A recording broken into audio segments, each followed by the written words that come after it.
Yeah, well, I thought it worth. I really want everyone to be interactive anyway. This is not a trust meeting, okay? So this is a supporter group meeting. There is one rep from the groups that are represented on what used to be the supporter group meeting that Reese or whoever would have with the club. So this is that meeting, but you're there. That's the difference.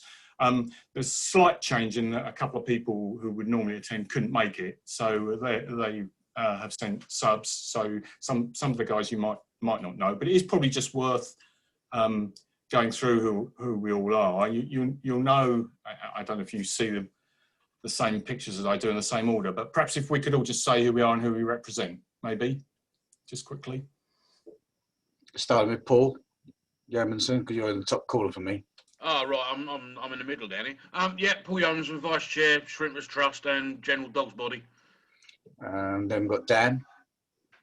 So I'm the representative from the Blue Voice. Yeah, then Jim. I represent the Exiles, which is basically Southend supporters who no longer live in the Southend area. Oh, okay. And my nearest home football team is currently Wycombe Wanderers. Oh, okay. So how long ago did you live in Southend? I moved here 34 years ago, but I am still a season ticket holder and I still travel to every home game. Oh, that's great. That's really when good. allowed. That's lovely. I can vouch for that. Yeah, well, we wish you back as soon as possible. It's been a bit lonely without you. It's like a morgue, actually, playing. We've got to get used to it over the course of the year, but it's pretty miserable. Trevor, of course, I know you. You're on mute. It's probably the best thing. Sorry, yeah, it is probably the best thing. You're right there, Jim. It's all right. It's all right. Jim and I were at school together, so we're allowed to say things.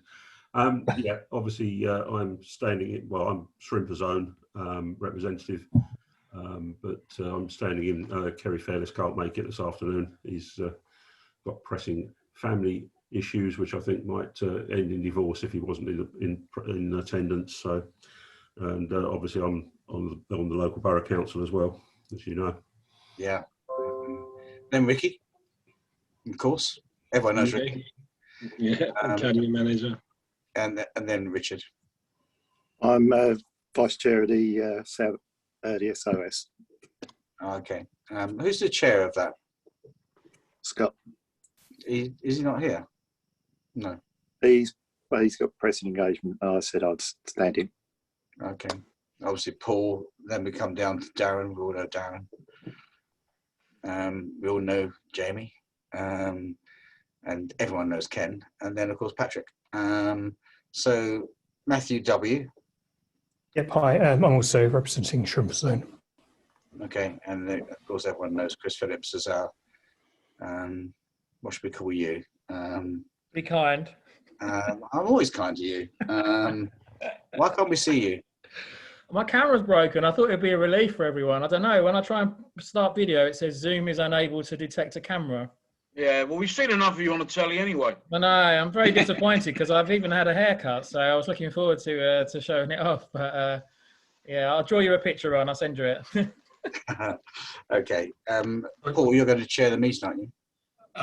I'm happy to. I do just want to try and make it clear one more time. This isn't a trust meeting. This is a supporter group meeting, and I'm happy to chair, but I'm also very keen that everyone has their say, and I will be expecting them to do so if they want to, etc. I would just say Brian was invited as well, but it was reasonably last minute. About the same time Chris got an invite, so he hasn't responded to my mail. Just wanted to be clear that I had asked him. There was plenty of discussion about these calls, Ron, and I don't think we've really got to the starting line on your surgery. What this is really is a postponed call from a week or two back when I think we all just felt that the dust needed to settle a bit. We needed to see what had happened, and well, it's happened now. So what we definitely don't want to do is spend any time looking back. All right, now I've listened to the BBC recording just before this. tried to hurry through it. I don't know how that's possible, but Was it on a, did you get that on a link, or was it? Yeah, the link at the BBC site, and asked some great questions, and of course some of the questions we had planned are exactly the same. We just had a quick chat before you came on. We didn't like all of your answers to some of these questions, so I think we will probably explore that. But you know, unfortunately, because this has been this call is on the same day and so soon after, it is going to be a little bit probably repetitive for people who watch both. So apologies if anybody out there is in that camp. I'm sure a few people will be. As I say, we don't want to look back. I'm not interested in Chris Powell, you know, and any of the reasons. We want to know, I guess, and the reason SOS was formed was a conduit for change. It would be fair to say they weren't very happy initially that this meeting went ahead. They felt protest was, or rally rather, was important, and they, you know what their aim, well, I don't know if you know what their aims are, but they're all very sensible. Only one of them, strangely, keeps me awake at night, and that's the sustainability one. The rest, I care less about. I just want this football club to survive. It'd be quite nice if it went in the right direction as well. And some of that we'll come on to. So we want to talk a bit about that. The Stan update, again, you did talk about that on the BBC call. As supporters, we've had probably a little bit more to do with Stan than we expected to over the last couple of weeks. So we might have some views on some of those things.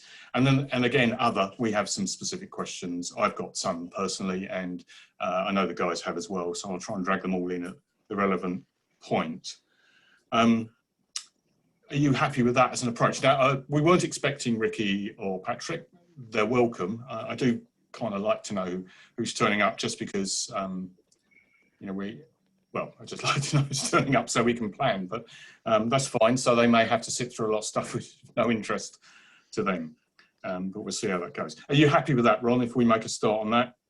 Of course, Paul. Yeah, that's my fault. I invited those two because I thought they may contribute. Sure. So in their specific disciplines.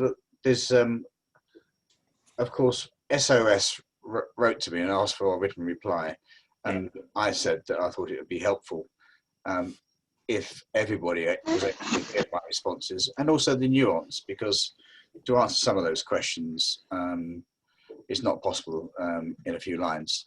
So an explanation is sometimes better.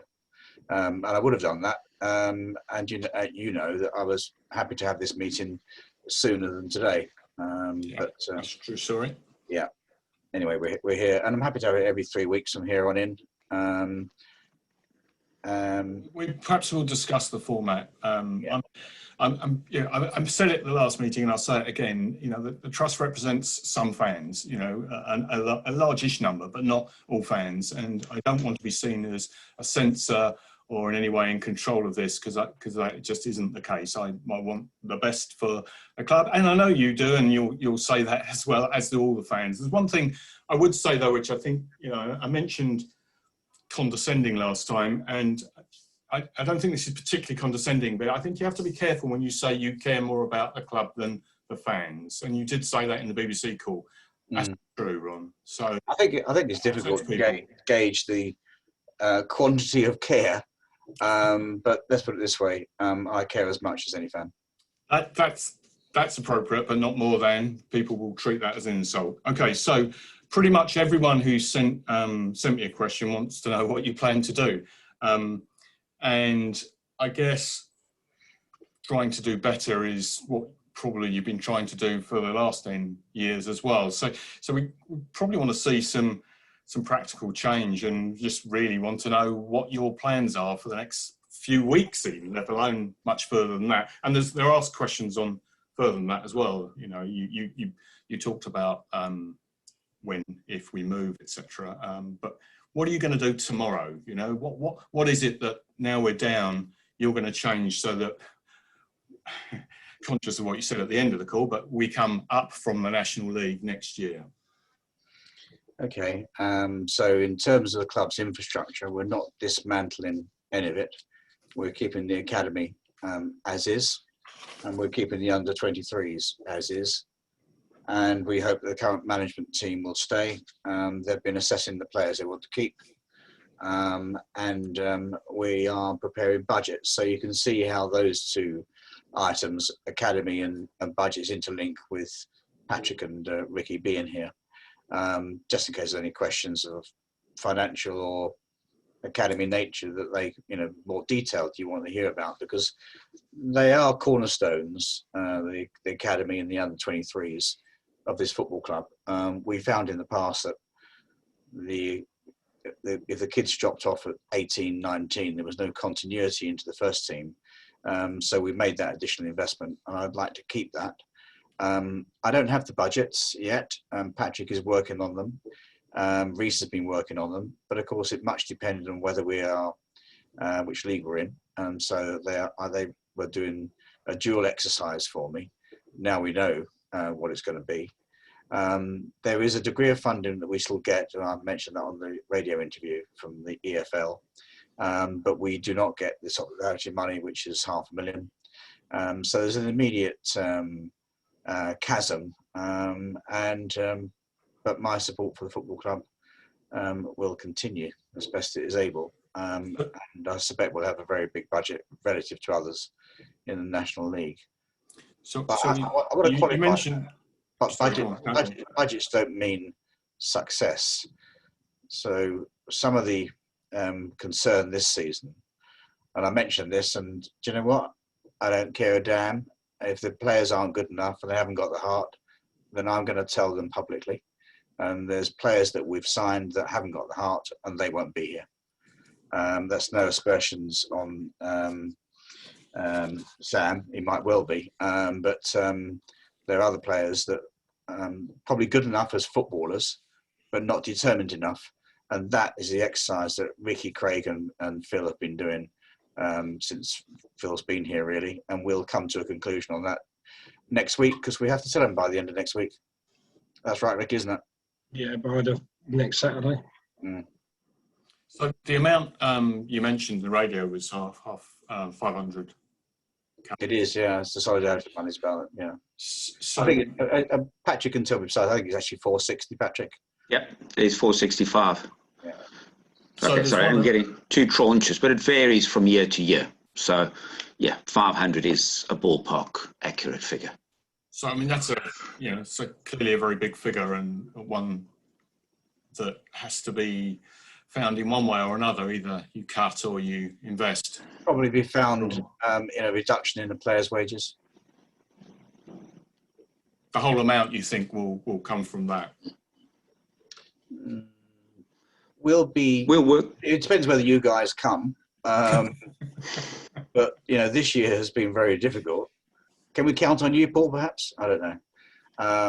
But so there'll be a reduction in supporters, unfortunately, as a result of relegation. But then we had nobody last year, and therefore, commercial income will increase, gate receipts will increase, but there'll still be a shortfall, I'm sure, and maybe we will find it necessary to invest more than the income, and that is what we do most years with a view to trying to compete. But there isn't that direct correlation between investment and success. I know that I was told that our opponents on Saturday had a budget of 520, and they got out of the National League.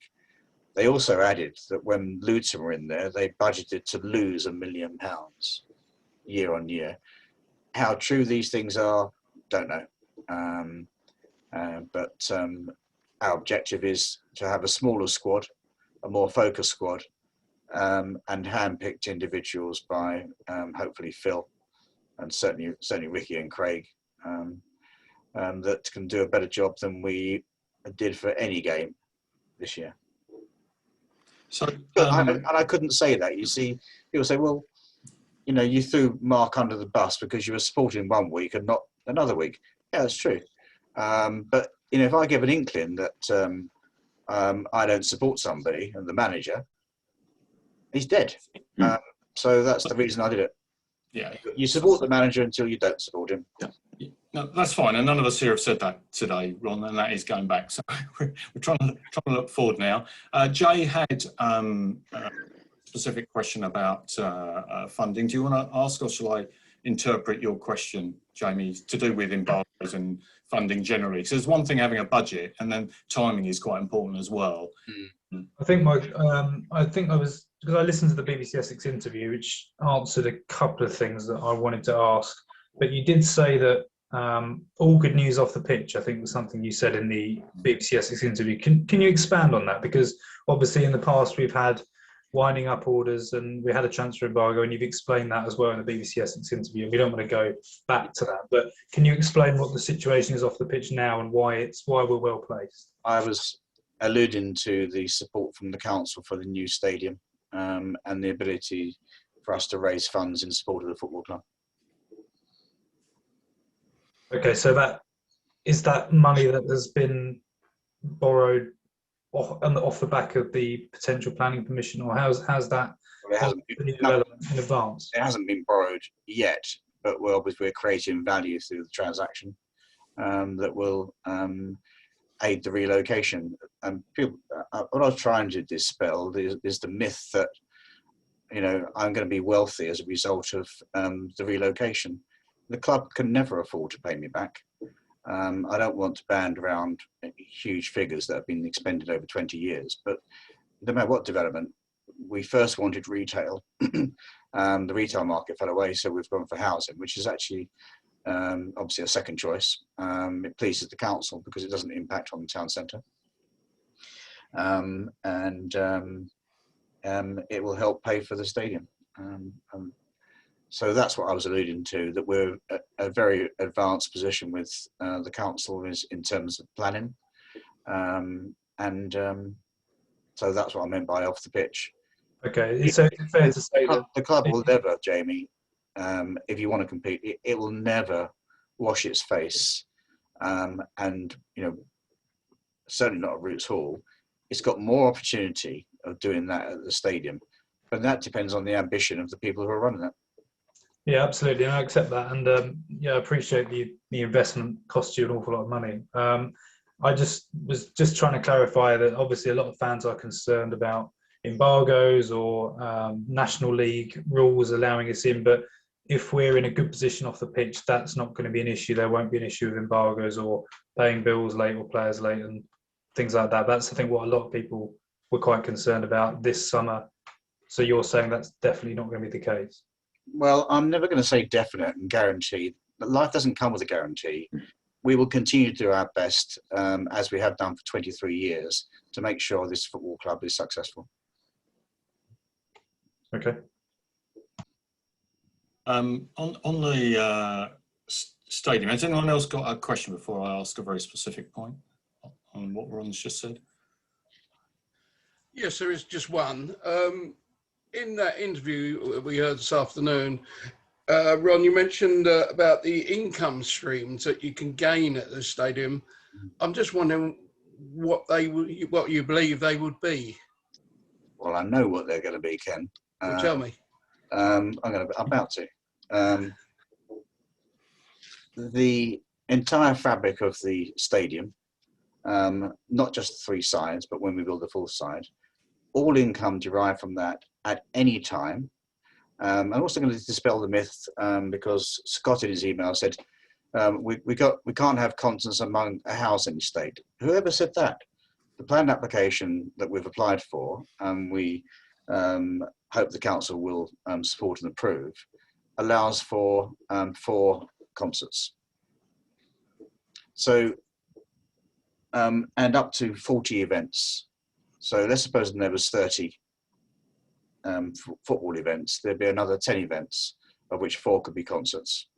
If there was demand, I don't know whether there'd be demand. So all income associated with the stadium, from whatever source, and take North Stand, for instance, which could sit down a minimum of 800 people in a conference style, will go to the football club. And nothing goes to me. It all goes to the football club. Do you have a projection on the likely amounts, Ron? No. No, I don't. I mean, that's I guess that's quite a detailed exercise, and yeah, I know, depends on I demand. know, and I expected that to be the answer, but that's therein lies a bit of the problem. Well, not really, because lovely income. It's got to be greater than the Roots Hall, isn't it? Well, why don't we discuss rents? So the rent at Roots Hall is 400,000. That's been not paid for 20 years. Sure. The rent on the 3 sides of the first phase is 200,000 in League 2.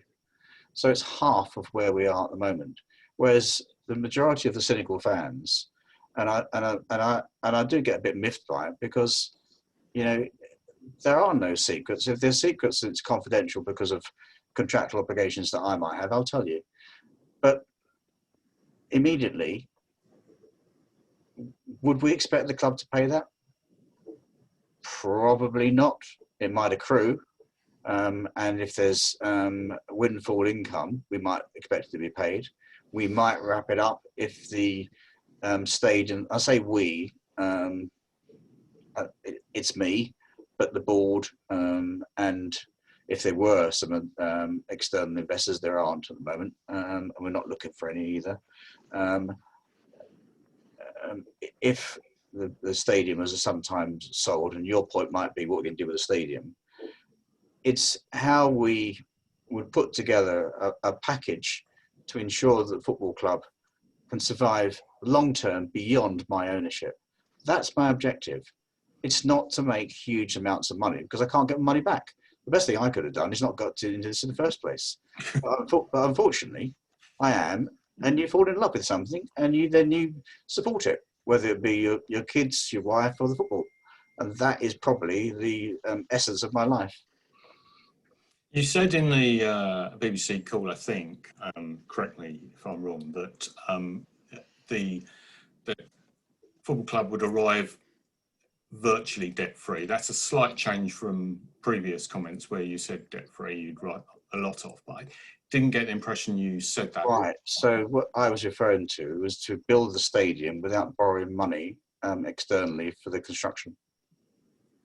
To the club, you mean? So the club wouldn't?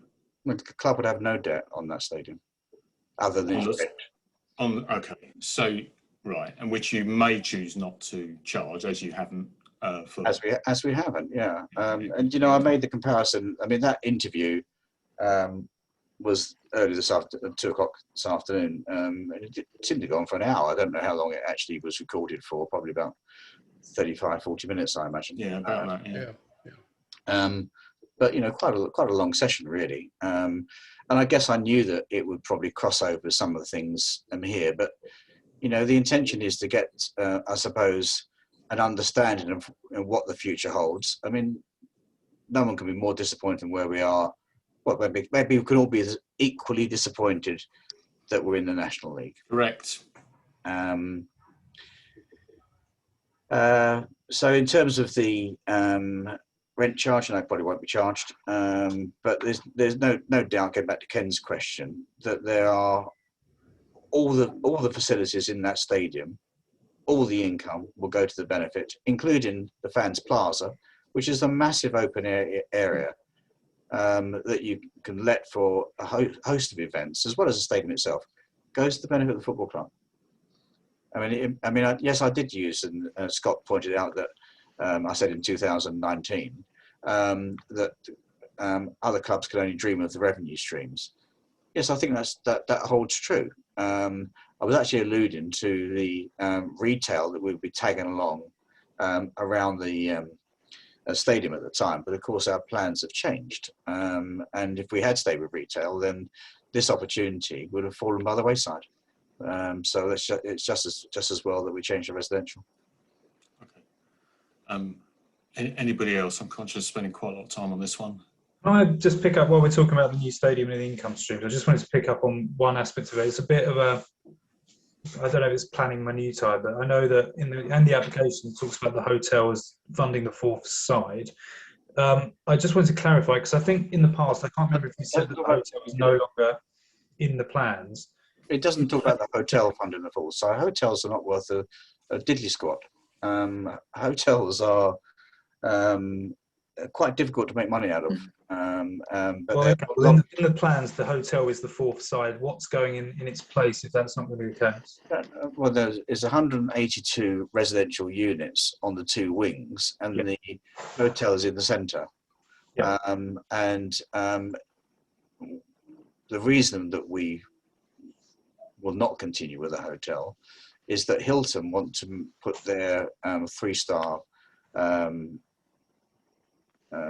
hotel on the airport site. So when they said that and they offered us an alternative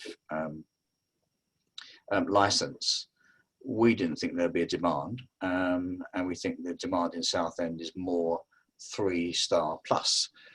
So there is a view that we could convert that space into residential. It doesn't make much more residential, about 30 units, but it's good space, and we've been working on that possibility, but we won't change the planning application at this juncture. And I don't know, but I don't think that Hilton have exchanged contracts with the on the arrangements at the airport. They may have done, but those sort of things have been on hold over the last 12 months. Everything has ceased. So I think we have to just recognise that and do what we can at a time when the position becomes clear. But it's the residential that helps pay for the North Stand. But of course, with the hotel, Jamie, we have all those facilities, including a number of boxes to take up to 40 people and then down to 10, and a range of them from 20 as well. So all those boxes will be available for hire throughout the course of the week. All the income from that will go to benefit the football club. And the conference facilities, if you were speaking to populace, our architects, they would say that you could sit down in a conference style 1,000. We say 800 because you get 800 there for dining. But there'd be the opportunity to split it up into petitions of maybe holding 50 or 100 people in various bits, or maybe 200. So it's very flexible space. All of it, all the income will go to the football club. So it will set this football club up for a very long time to come. I'm not going to call it a glitch being in the National League. Yes, I've obviously made mistakes because I have employed the wrong people, or they've got it wrong in some way. Ultimately, I'm responsible for it all. I get that, and people need someone to blame. But as I said in the interview, I didn't do it on purpose. We thought we. Sorry though, Ron. Is that sorry? Because there's a bit of emotion about saying. I know. Well, that's probably because you've been reading too much of Grimsby. An unreserved apology. Well, more for them for saying that, in truth. It's a culmination of many, many people coming together and making decisions, and some of those were wrong. Okay, so that's not a sorry then. But looking back, you can apologise if you want, Paul, but looking back, it's easy to criticise. We're not looking back. Okay, so we wanted to look forward, so let's do that. Yeah. Let's look forward. So, should we just talk about CEO maybe? Stan and the CEO. That seems like a great stood everything up over the last couple of weeks. Yeah, the guy he recommended me to, which actually, I suppose, came out of all the social media exchanges. I guess we could have put 2 and 2 together and made 4, but I didn't know him. Very nice guy. Some good experience, and very affable and amenable, the sort of person I can absolutely work with. So I wrote to him early this morning, and he knows I'm seeing one other person next Wednesday, and by the end of next week, I said to him, I hope to come to a decision, and I hope it's positive.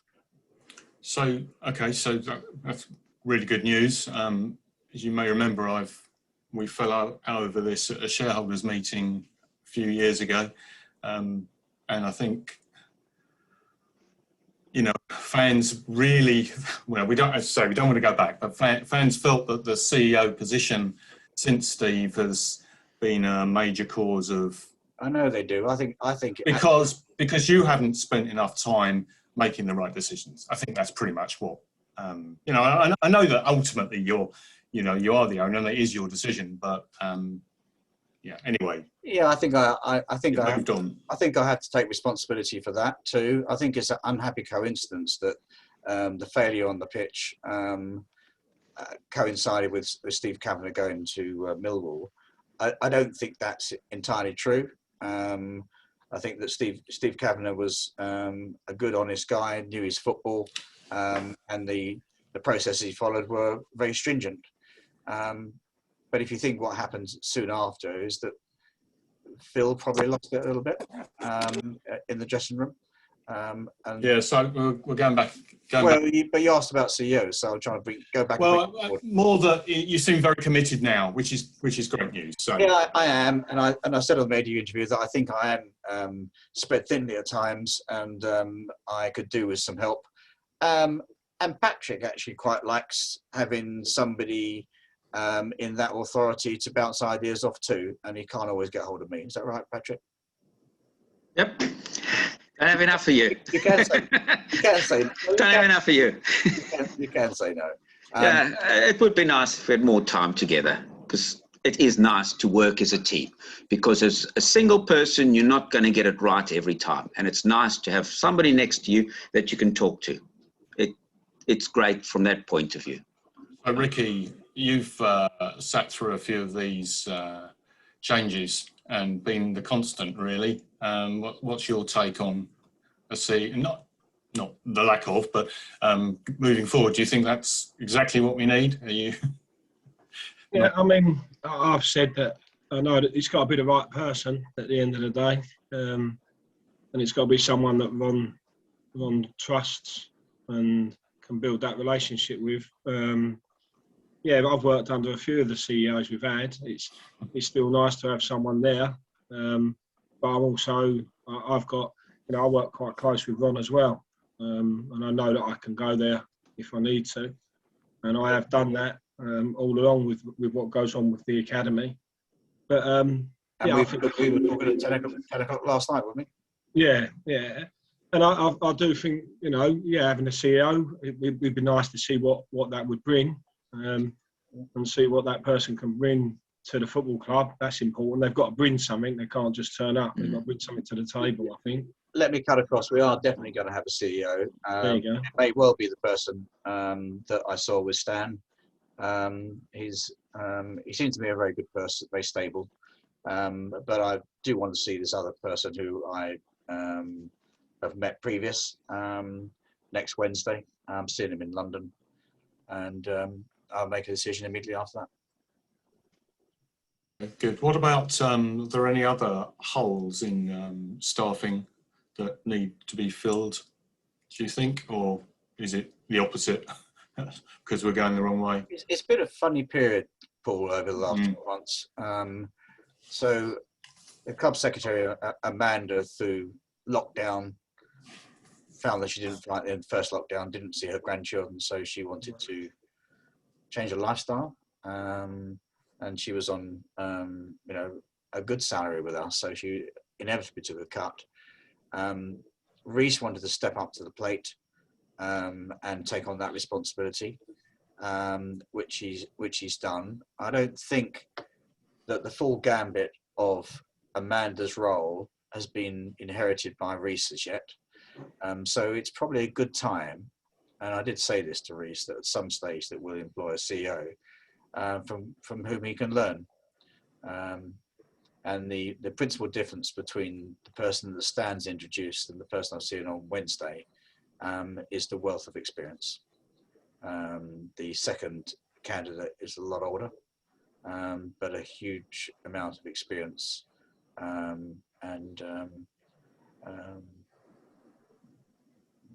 The other person is probably still learning. Okay. Just say something there, Paul, if I may. Yeah, of course, please. Yeah. While you're talking about Stan and that relationship around the CEO, Ron. Yeah. I mean, Stan initially, in his contacts with the supporters group, spoke about being able to bring a lot of other things to the table.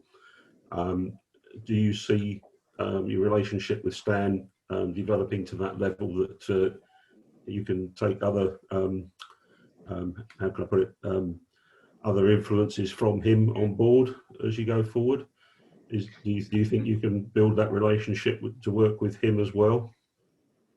I would hope so. Yeah, I quite want Stan actually. I've only met him twice, and there's been an 18-year gap. We only spent an hour and a half together. He likes to do things, I can't click my fingers, but very quickly. And I think there needs some, we should just step back sometimes and make sure that we get those decisions absolutely right. If he comes on board as some widened role, and I think as a club ambassador, and he knows Mark Brighton. I don't know what Mark's role is, but he sees that as similar. But we've just got to make sure that whatever we agree dovetails to everybody else in the football club in a way that so it follows our ambitions and how we portray the football club. I do think we've got character. I do think we've got a lot of opportunity to grow this club. People might find that strange, I'm saying that, having just been relegated. And you talked about plugging holes, Paul. I think that's precisely what we are doing. Stan may well have a role to play, and I will drill down into that, keep talking to him over the next few days, and we can come to that decision by Friday week when we do the CEO. That's pleasing to hear that you think you can work with him, because I think you hit the nail on the head there when you spoke about an ambassador for the club. I mean, Stan is obviously well known within the industry as it is now. I won't refer to it as a game; it's an industry. And obviously, he's very well revered by the supporters. I watched him as probably the most exciting player I've ever seen play for the club. And I think a lot of the supporters around here probably would echo that as well. So I think he comes with a lot of kudos, and I think if you can tap into that, that will help us to start build a bridge. And as I said to you before on some of these meetings, it is all going to be about communication now. You're talking about moving forward. It's going to be about putting behind us that silo mentality that was there. I think the willingness is there from all of us, otherwise we wouldn't be here this evening. We want to see this going forward. I mean, my grandfather, my father, my grandfather and my father-in-law are probably spinning in their graves, but they were cremated, so they can't be spinning in their graves at seeing us drop out of the league. So it hurts, and but I think when you're suffering, if you not to put gloss it over, but when you're grieving, sometimes you need to move forward, and I think that you need to tap into that and use the Stand to build those bridges as much as you can. Is that a universally held view, Trevor? I mean, I'm inviting comment from anybody else, because if the supporters welcome that, then I will encourage it to happen all the more. Well, certainly I can only speak for myself, but I think from a lot of people that I've spoken to, they see that as an olive branch that's out there, and I think it's something that you probably need to grasp. I did ask Stan whether he had the time, and he immediately said yes. I think yes, and maybe he'd make the time. I would welcome his involvement, and it's another dimension that we probably don't enjoy at the moment. I can understand why the older generation, and that's not being disrespectful, but Jamie, you're younger, and Dan is too. I mean, Darren's probably somewhere in the middle. Do you welcome Stan Collymore being associated with the club? Yeah, I do. I mean, I'm 40 in 6 months, Ron, but thank you anyway. Yeah, I do welcome him. I think what we absolutely need to do, and I said this when we had the Zoom call with Stan, is to build our reputation back up as a football club. for me, there's been too much disrespect shown to people, and also players not being paid on time and things. That does affect your reputation in the game. Yes, I think you're right.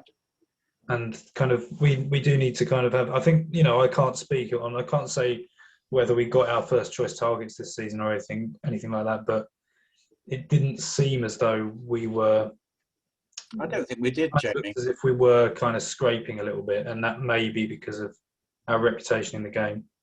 So I think it would be helpful to have someone like that. Most footballers are mercenaries, so I think that needs to be said. But or are they just providing? Are they just trying to provide for their families in a short career role?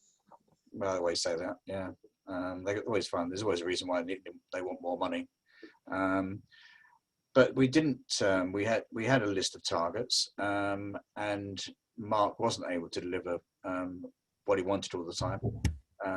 And we generally, Ricky will know this, that we want there's 3 priorities, and often we went through the 3, and then somebody else would come onto the list, and you say, well, where'd he come from? Oh, he wasn't on my radar when I prepared the list.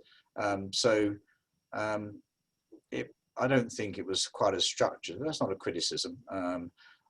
You know, Mark had clearly had some.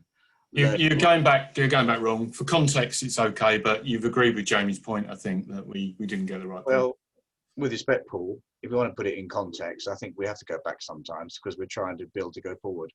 Well, I don't think anyone here thinks we had the right people. So, if I can just chime in, I would say Stan's involvement is one of the biggest positives we've seen in the last few years.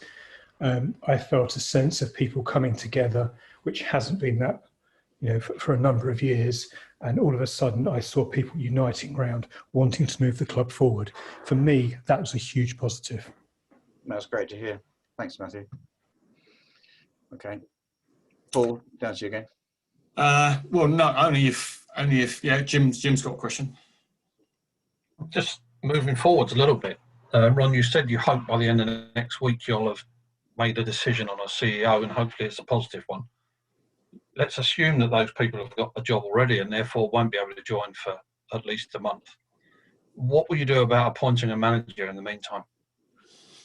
Well, I'll make that decision. The CEO that I met, a potential CEO, is available now, so he would be able to start immediately. The other one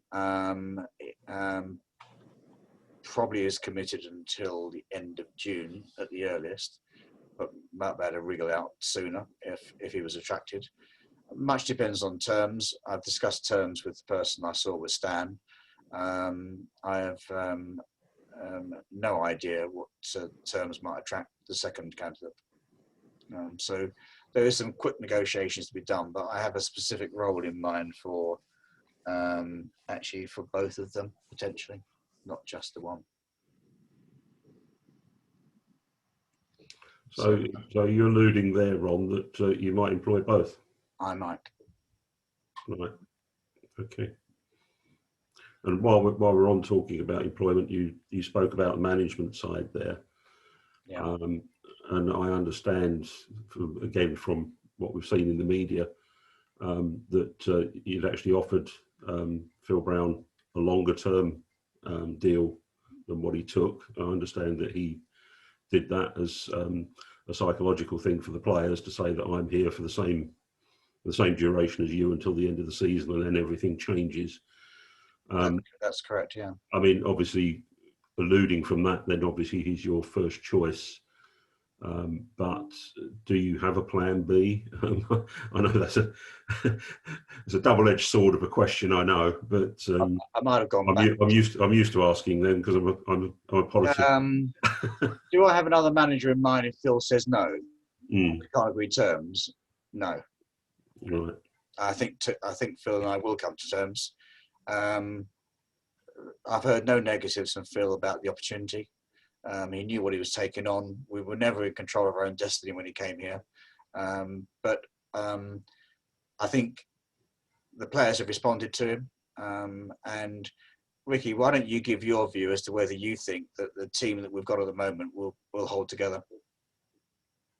Yeah, I think it will. I think working with Phil, I worked with Phil before, so I was pleased to see him come back in, and I know that working on a training ground with him every day has been fantastic. The players responding, it's the same group of players, but the response from the players through his energy and the way we're training now, you've seen that. I believe you've seen it on the pitch, and you can see it in the players every day with the training. Much more competitive, much more geared to winning games of football, and Phil's appetite for it is just the same as it was when he was here the first time round. I mean, he's a very infectious character in and around the dressing room, that's for sure. I think with COVID, we don't want to know that, do we? Anyway, he is, I have to say, and I think Craig Fagan stepping up alongside him, knowing him from his playing days, that has helped. I think it was important when he came back in. He knew a few people. Obviously, he still knew some of the playing staff that were there. Knowing Craig and myself, I think it just gelled very quickly, and I think that helped give us a go. And we tried. But I think you can see the positives in having Phil at the football club, definitely. Right. Thank you for that, and thanks, Ron, for giving me a straight answer on that. That was. I'll give you a straight answer. You may not like it, but I'll be straight with you. No, that's good. That you want to go to Phil, and you haven't got a plan B at the moment, and that's No, I haven't. As straight an answer as I could expect. So thank you for that. And if I had a plan B, probably it'd dilute my preferred choice, because I'd be looking at both, and I wouldn't want to be unfaithful to Phil in saying to him, and I told him that he's my first choice. I really wanted to be back at this football club. I've enjoyed working with him. We've had our moments, inevitably, because I sacked him. But in some funny sort of way, that kind of bonds people. When you've had a bit of a falling out, you get to know each other better. And we did work together for nearly 5 years. And I think that learning curve has been shortened as a consequence. And he knows the infrastructure, he knows what we're attempting to do. And I believe with a little bit of effort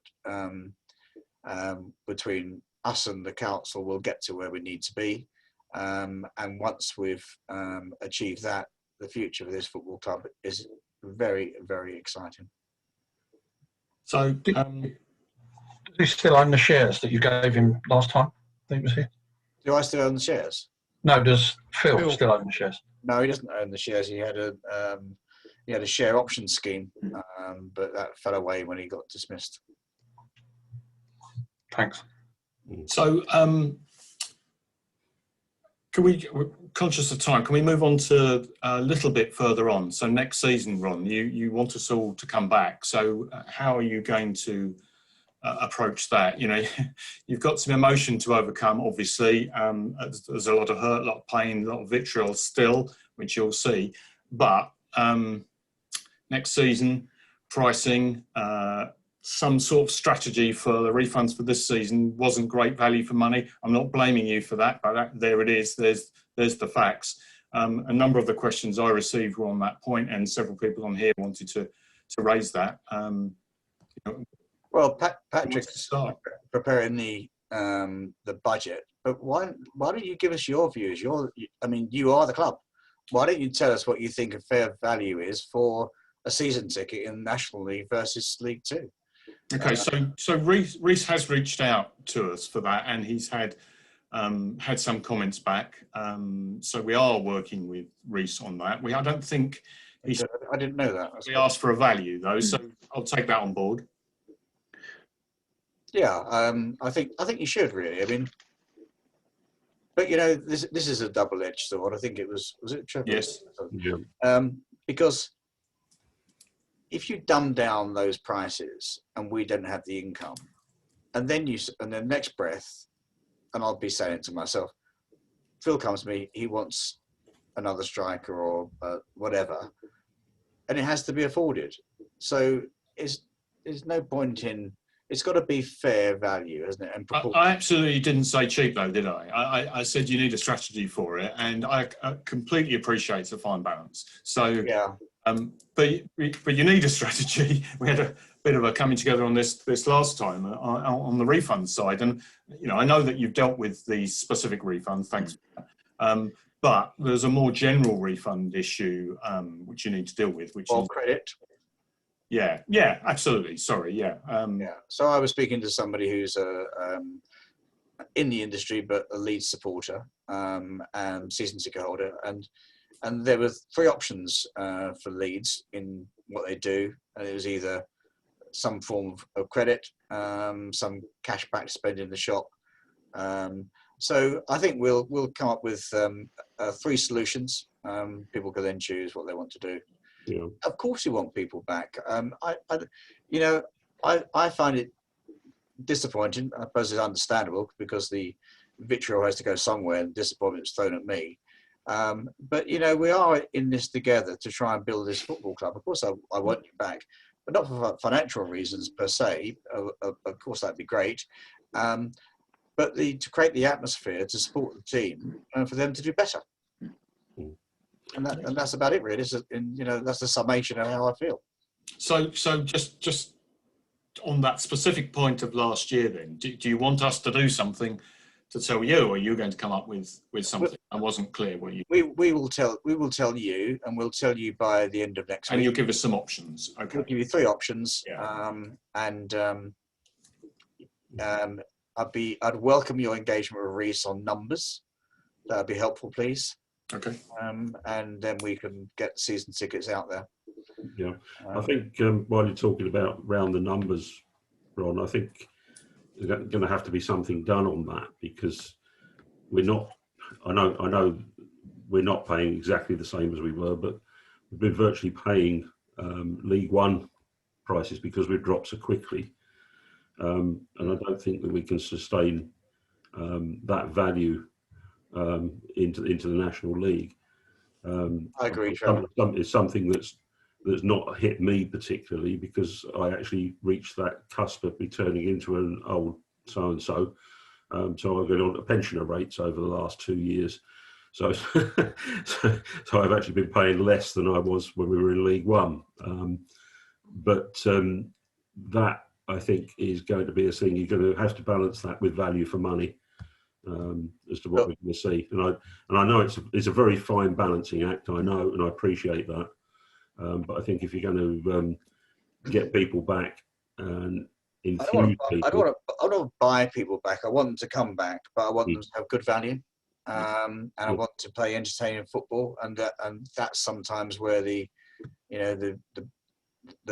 budget and the investment oscillate. But if we can. The more people we have, and if we can lower the prices to get them back, because it's more affordable. And I have to be cognizant that the last 12 months has been tough for all of us, me included. So, you know, I'm not made of money. If you do find this wealthy Russian I alluded to in the, let me know. But I did say careful what you wish for, because I don't think you'll find somebody more committed to the future of the football club, but yes, I like the fans back. I want them to have good value. I want them to play. I want to be playing good football, and we most of all we want to be winning.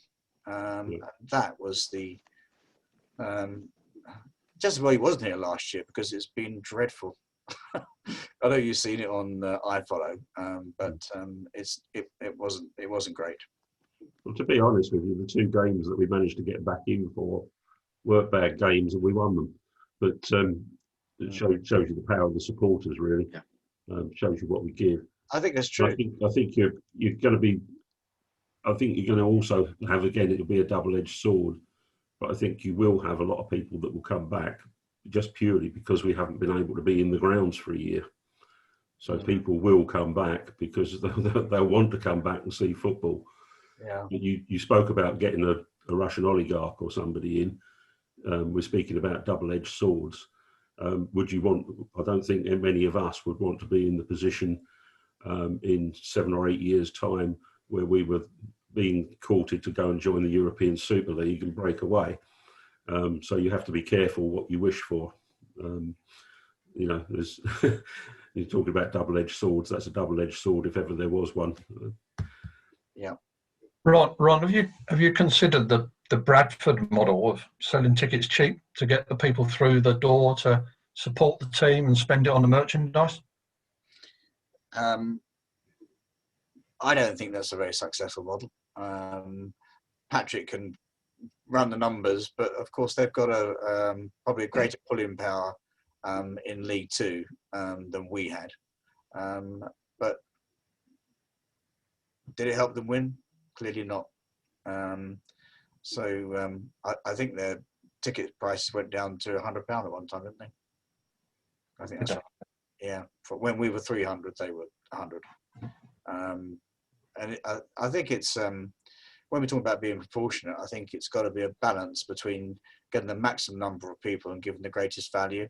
And we run with those financial models. We'll run all those, and we'll come to a decision in liaison with Shrimpers Trust, or indeed anybody else who wishes to contribute. We're, you know, it's your club. I never say it's my club. It's our club. We're just trying to make it successful. We just want the best for everybody. Yeah, I'm glad you said that, because we're happy to be the conduit, but we don't want to be a census or a stumbling block or anything like that. So yeah, let's do it through the supporters group. And I think you're right. Sorry, Paul, talking over you, but that's fine. I think you're right there, Rob, because we're not looking around this room or this meeting. For argument's sake, just speaking for myself again. We're not just members of one supporters group. I'm here tonight representing the Shrimper Zone, but I'm also a member of the Trust. I also stand in W Block with the Blue Voice lads. You know, I've travelled with Blues on tour, and you know, the lads travelling away as well. Yeah. So we're not, you know, we don't just wear one hat. We wear a blue hat, and that covers us for everything. Yes. Yeah. There's nothing better than a football club bringing people together, especially when they're winning. When they're winning, it's just the journey is so short back. Yeah. Other people, I've got one very specific. Well, actually, it's Jay's question. Jay, about the planning. Shall I just ask it? It's, you know, what's the next decision point, or you know, where are we with going to committee and plans and et cetera, What's the we're hoping to get to a single item special committee on the 23rd of June. Okay. And the reason these things get delayed is because it's what we call an ES application, which is an environmental statement. That means that a number of related disciplines that we have to address are enormous. And through the process of consultation, there are more questions asked, and therefore more work had to be done. And then we have to go out for a reconsultation. And the council are planning to put an advert, post it on Monday to be advertised next Thursday. And then that triggers the 30-day consultation. And that brings us up to a Wednesday, the 23rd of June, which we hope to hit. And then we'll see what the council do. Okay, thank you. You'll just make one point there, Paul. Ron, I think we just need to clarify that if you're going to a special meeting for the Development Control Committee, the Development Control Committee is not the council, because it's a pseudo-judicial committee. It isn't party political or anything else. It's not actually, it's a function carried out by the council, but it's sort of quasi-judicial in the planning process. So it's the council as such. No, that's correct. So it's the Development Control Committee sitting on its own to decide and determine applications at Roots Hall and Fawcett's, because they're inextricably linked. If it went to the normal cycle of committee dates, it will probably take up too much time. So I think they want to give it airspace, and that's what's been suggested. Will it go An to full an council as application well? of that side an application of that size would normally come to a special committee. Yeah. So it wouldn't need, Sorry, need Jamie. to go to full council afterwards, because I know in the past it's had to go development committee, or some applications go development committee, then full council. Presumably, development committee is going to be enough. Yes. Thanks. I believe when when the plans were excuse me, approved in 2008, before then the whole world's finances went and it didn't happen. I believe after we got planning permission from the council, the reason it was all then didn't happen was because the government called it in for a public inquiry, which basically meant them doing nothing for a year and then approving anyway. Is there any likelihood of that happening this time? So that application was submitted in the October of 2006. It was heard in the January as soon as that, which is, when you look back, an application of that size, it's normally take a great deal longer. In the January, by Southend Borough Council, and a couple of days later by Rochdale, if you remember, and then it got called in, and the inquiry was in the autumn of 2007, and then we got the decision on the 30th of June 2008. As you say, coincided with the banking collapse. That was part of the equation, Darren. The other part was that we had a parallel application running with Sainsbury's, which wasn't called in, but was approved in the September of 2008. By the time that happened, the world had completely fallen apart, and it wasn't possible to raise debt funding whatsoever. This application is not out-of-town retail. It's not retail at Roots Hall either. And as a consequence, it's fully policy compliant, including with affordable housing. So there's 30% affordable. And therefore there is little to no contention, probably no contention at Roots Hall, little to no contention at Fossett's Farm. And therefore the opportunity for call-in is greatly reduced. You can never say never. It has to be referred to the Secretary of State, but my view is that it will not be called in. But I don't know. Right. It's not my decision. Thank you. Well, at least Gordon Brown isn't in charge of the public finances anymore, so hopefully we'll be okay, even if it is called in. So we scheduled this or penciled it in for an hour on. We've done the hour. Could we go? Have you got time for us just to go around and make sure everyone's? Of course, yeah. We said that I was only to steer. I'm happy to stay here as long as it takes. But I think it's quite nice to have some sort of structure going forward, Paul. I can agree with you on that one. So if we set our sights on an hour at these meetings, which would be, there'd be other people coming to them, and all being well, Stan and I come to terms, and he'll be on them as well.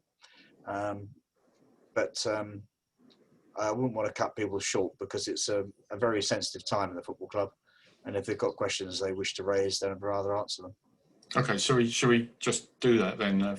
Shall I just call people now, based on who's on the top of my screen at the moment? So that's Paul Yeomanson. Have you got any? Yeah, no, fine. Yeah. Richard?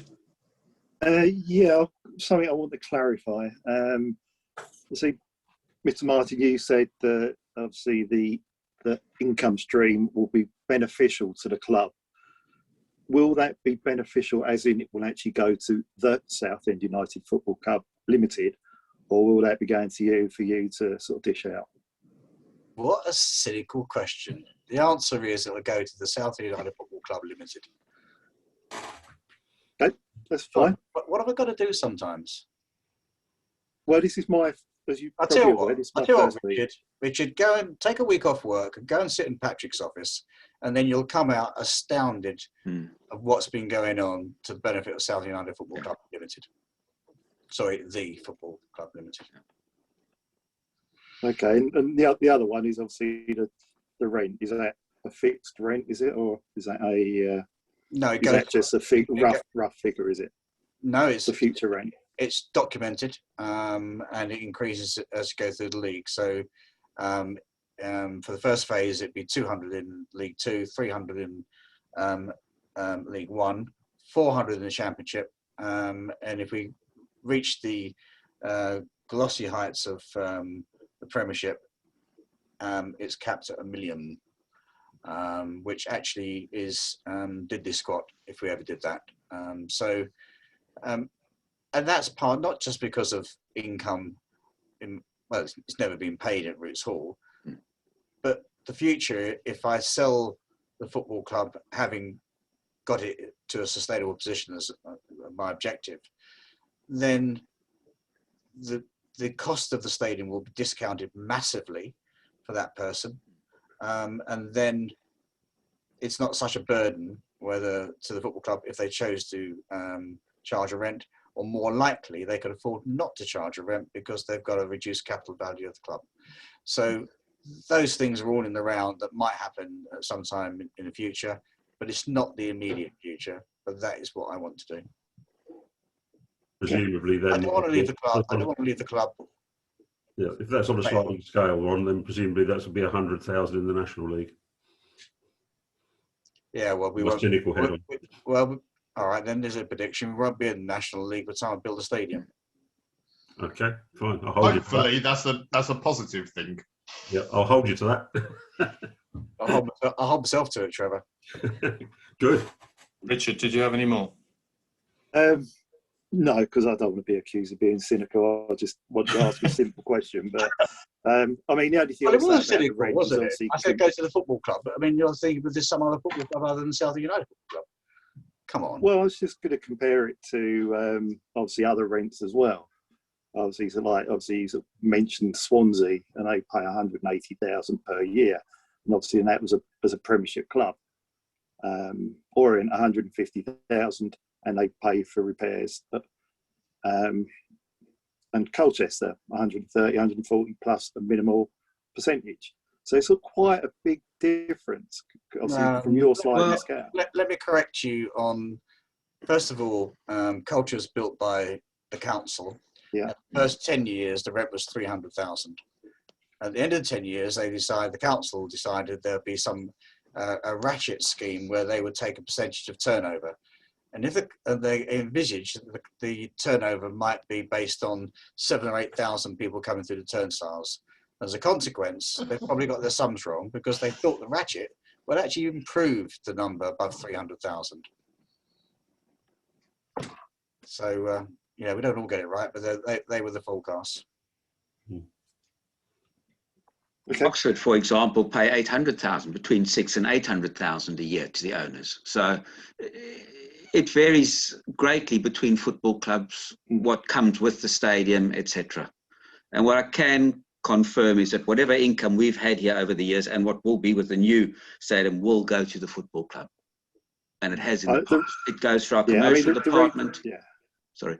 What I can also say is, when I started here 15 years ago, it's my third time back, I took a couple of sponsors and people around trying to sell the conferencing facility.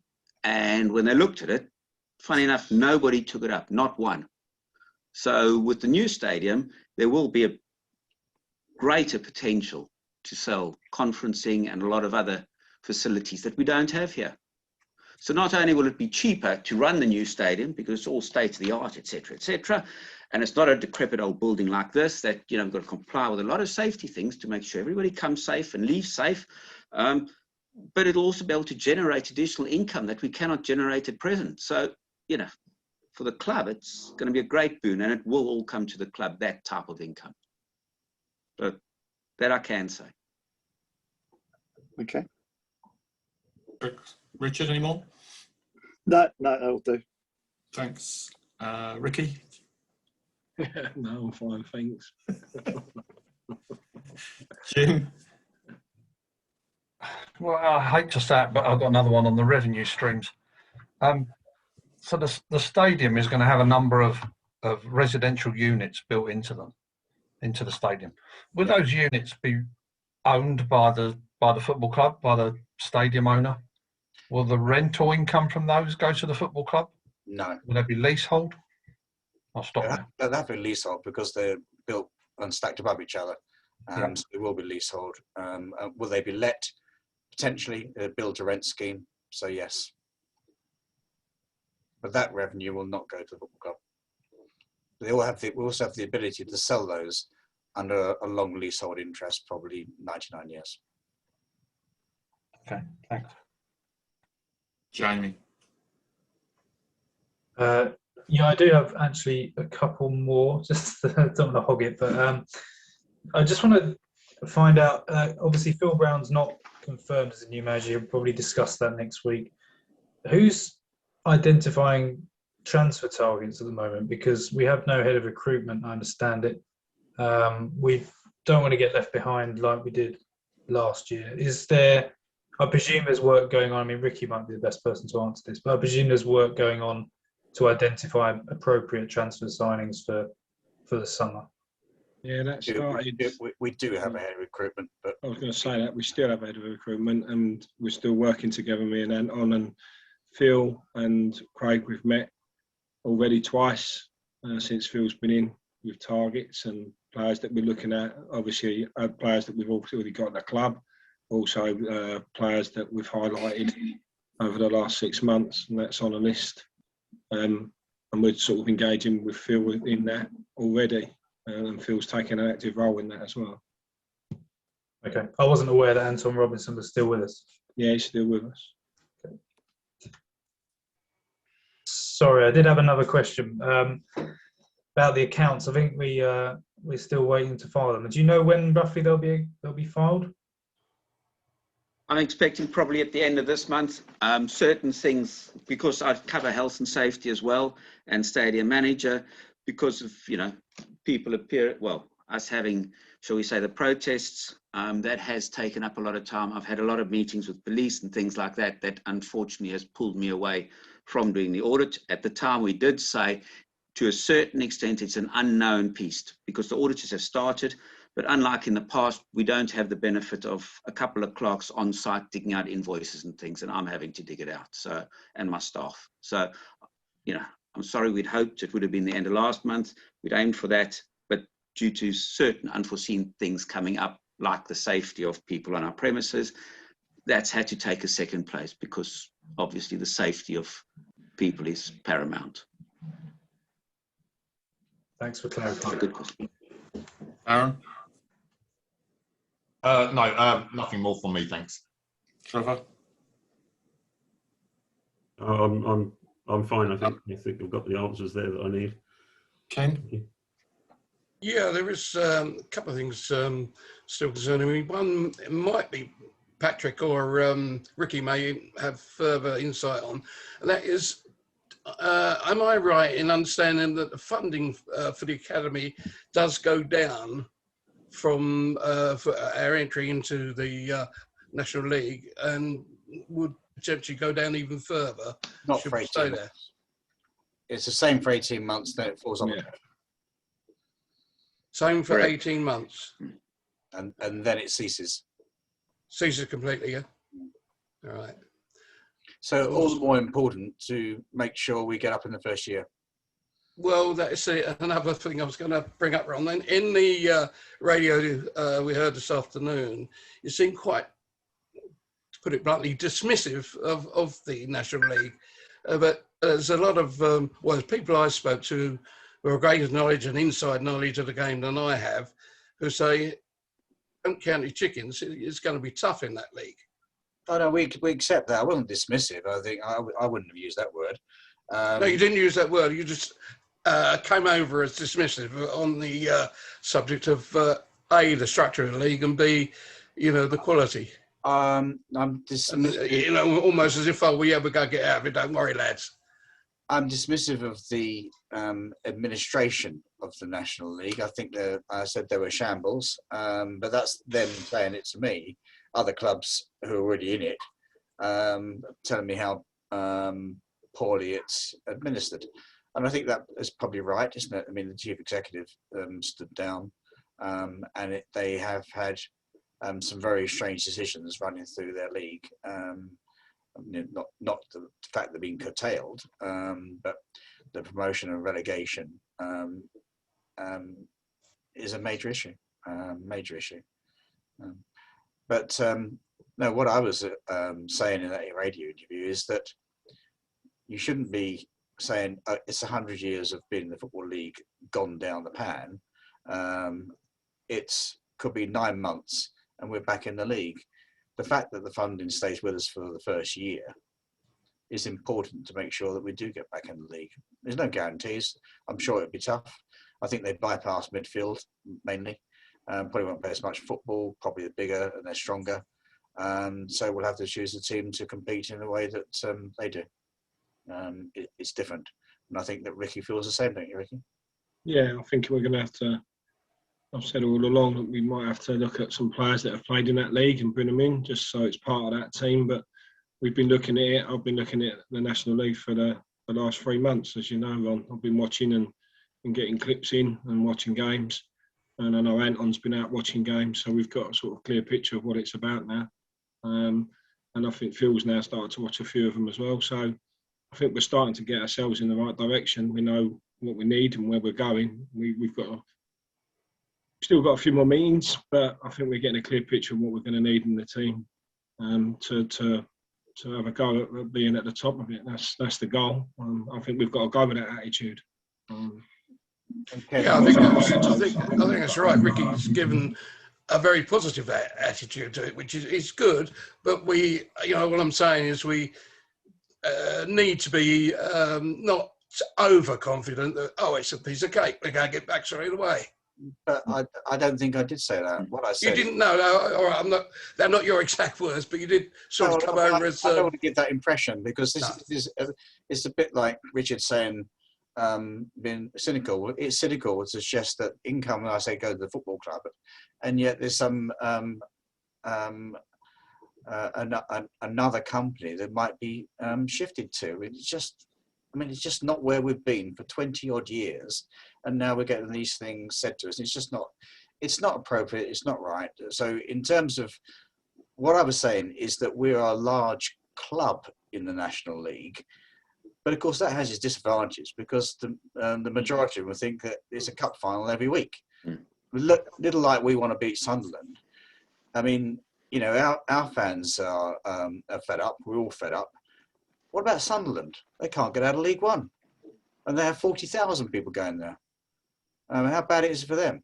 And on the salary cap, and that's the other thing I didn't mention this afternoon, but we were the top end of the 1.5 million salary cap. I don't support salary capping as it happens because I would like the ability to invest money if we have it for the success of the club. In the past, I've probably invested too much and not got the rewards, and as a consequence, you get cash flow issues, and that's when you get problems with HMRC and others. So we have to be careful. Yeah, that's good. And as I say, I'm very glad that Ricky and co are looking into it already and looking at that level. That's important, I think. Listen, we knew that you've got to prepare for all the scenarios, so that's why we started doing it early, just to make sure that we are on the front foot. And I think that's what we've got to get across, and that's what we're trying to get across to the players. And I think as a staff that we've been in saying that we've got to look forward. You keep saying it, but we've got to look forward. And I think that's what we've got to do now. We've started to stabilise a bit with what we've done. I think players now know what's going to be needed from them. And I think any player that comes into the club will know what's needed from them. If Phil's is the manager. But if not, I still think that the ethos is that we've got to have players that know they've got to fight for the club and get us back to where we belong. And we know it's going to be tough, but we want, like Ron said, we want players that are going to be at the club that want to pull a shot on for Southend and fight for the club. It's not always about ability, it's about a bit of heart and desire. And I think we've missed a little bit of that this season. And I think now we need to get that back. And we've started to see that. With this group of players, we could see that some of them have got that. Some of them have come to the party and come to the table in the last 6 weeks. But, we've got to go out and get more of those type of players. And I call them Southend United players, people that want to play for the football club, regardless of their ability, but want to put a shot on and work hard for us. And I think that's what we're looking for. Dan? Ken, did you have anything else? No, that's. I think between them, they've sort of covered the just of that, that's fine. I won't ask you, Patrick, but I would say you've been very passionate tonight, Patrick. Oh.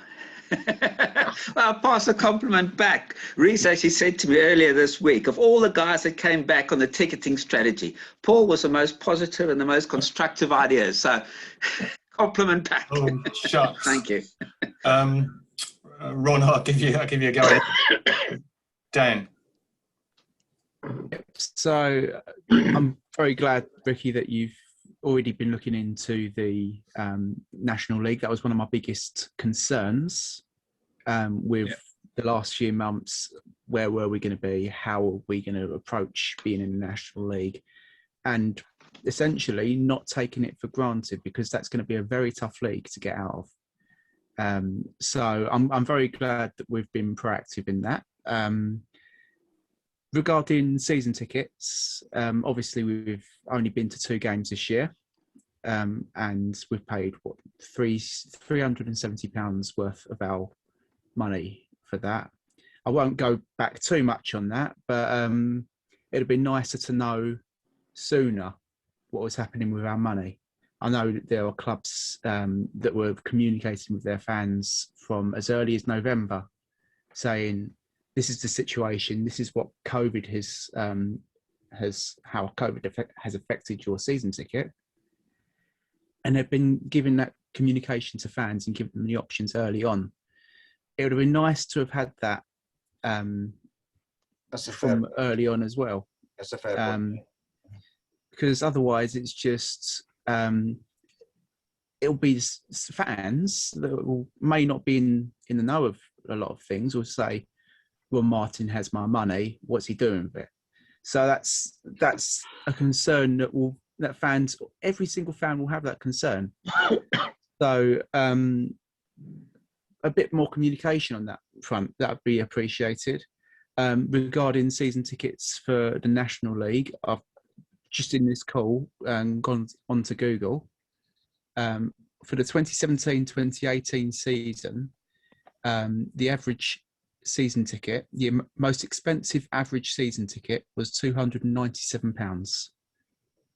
I think I speak for everyone when I say that the 370 that was offered to us in League Two is not going to be an option in the National League at all. I think you're going to be looking at around about the average price there, if not lower, in my personal opinion. And I don't know whether or not that's the opinion held by everyone else. I'll tell you my opinion is I never imagined for one moment we were charging you the same in National Leagues would do in League Two. No, that's fine. For me as well, I'm glad that we've started speaking with Stan. I think that's a very positive move. I know Jamie spoke about it earlier, but from a younger fan's perspective, and for someone who speaks with fans who are in my age bracket, which is about the 20-28 bracket, I think that talking with different people and bringing people in who are passionate about the club and have got the experience to go with that is going to be very beneficial to the club in the long run. And I'm very glad that a CEO or CEOs are being sorted out now, finally, after what seems like an age without one. And I'm looking forward to seeing what they can do for us as a club. I don't want to be defensive on that, but a CEO, whoever they've been, ultimately would come to me for a final decision. Yeah. So they carry out process agreed by the board. So the board sets the policy for them to implement. The same in every company, and it's no different in a football club. No, but what I'm saying is it's nice to have that perspective and that sort of someone to I guess, manage it, which gives you more time to work on the long term, which is obviously for you, the stadium build and the sustainability in the long run of the football club. But that's just my opinion. it's true, Dan, but don't be dismissive of my the minutiae I pick up every day in the football club, and why I was talking to Ricky late last night over various staffing issues that we need to discuss to make sure that we're on track. But I could absolutely accept I could do with some help because the volume of work is enormous. Chris Phillips always says it's too much. I guess he's got a bit of an insight to it. Interestingly, Chris Phillips texts me a lot, and it's very rare that I don't go back to him. In fact, Chris, we were exchanging texts, was it last night or the night before? Last night, wasn't it, midnight? Yeah, it was, yeah. Yeah. It was about football, I'd like to point out. It was about football, yeah, sure. But I don't want people to have a misinterpretation of how passionate I am about the detail that goes on this football club daily. There may not be enough hours in a day for me to do everything, and that's why we're going to employ a CEO. There have been a period between Steve leaving and now where a CEO has not been missed. In fact, we wouldn't want to have one, but now we do going forward because we've got a line of sight through to the club's future. I hope that's helpful. Was it, I think, just Matthew left? I think. Oh, sorry, Dan. Just from me, last thing, I know I'm talking a little bit too much, but You're right. I think as a fan, this season's been so frustrating for us all. One of the things I speak to most of the people that I sit and stand around with the drum, and all of them have said the same thing. We miss the grounds, we miss football. We can't wait to be back. And I think when it comes to getting people in the door and in the stadium and sat down, we need to make that as attractive as possible with the resources that we've got and in the league that we are in. And who knows, if the first game is really positive, you're probably going to get a lot of people who want to come back again. So whatever league it is, whatever situation we're in, the fans will always be there and will always support the club vocally. Yeah, that's interesting you to say that, because Paul Fitzgerald said to me last week that there's we haven't got a divine right, no football club divine right to be in a specified league, and wherever we are, I know that Gary Lockett says, whether we were in the Championship or playing Canvey Island, I'm a South United supporter, I would support Southend. I think that's true, but we all want to watch a good quality of football, and therefore my objective is simply to make sure that we can maximise the opportunity that Southend United has within its demographic, because it doesn't have a great deal of competition, and that's why I think it can sustain a position further up the leagues. But I don't kid myself. I know the National League is going to be tough and it's going to be different. I don't relish going to Kings Lynn and the likes, but I will follow it around the country as I have done this year. Yeah. So Ricky, get your finger out, make sure it happens. That's all from me. Okay, thank you very much. Thank you. Matthew? Yeah, so at one point I just wanted to follow up. Ron, you said that there will be substantial investment, and that substantial investment is based upon the planning permission. So if we follow through the... Well, no, I just said the property, whether it be this underpins my business model. Yep. But I was just saying the opportunity to feed the football club is improved through the project. So that investment will be available early, because one of my concern is that if we look at last year, and I'm going to try not to look back, that was a very slow start and everything was delayed. I know COVID complicated things, but COVID is still sort of out there, and question marks about how things will go. Are we in a position where that investment can be made early and not in like November, December? There was a reason. Of course, the season started a month. And the season started a bit late, yeah. Well, the first thing is that we will have our squad together at the beginning of the season and everyone settled. I'm sure of that. The benefit in the National League is you can continue to invest. There are no windows. So if you feel as if by the time you started the season that the squad is not strong enough, then you can continue to invest throughout the course of the year. My concern with that strategy would be I'm just saying that we will have the squad together by the time the season starts. But the difference between the EFL and National League is that you can continue to invest through the course of the year if you think it's beneficial. Yeah. I don't want to do that. I'd like to think that we can assemble a squad that's capable of competing at day one.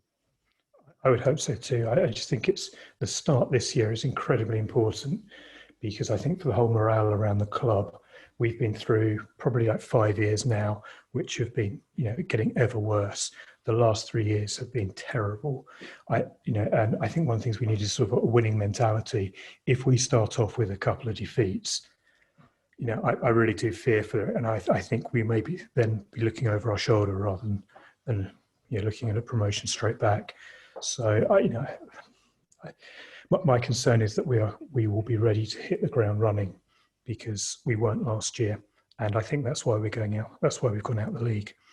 Yeah, I agree with you that we were simply playing catch up. From the time I agreed terms with Mark Mosley, it did take the best part of 2 weeks to get the contracts in place. So that was part of why we started late.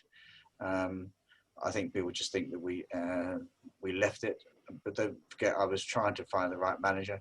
I don't want to go back because we're finishing now. We're going to try and wrap it up.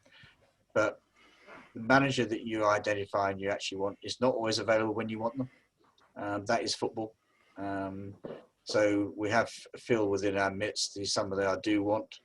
And let's hope that we can agree terms with him and he stays. And our plans for things like friendlies being put in place now, regardless of who the manager is. Yeah, I'll jump in. I've already started talking to a few clubs, and we've had a few clubs approach us about friendlies. So that's something that's just coming on. Reece have been talking today on that.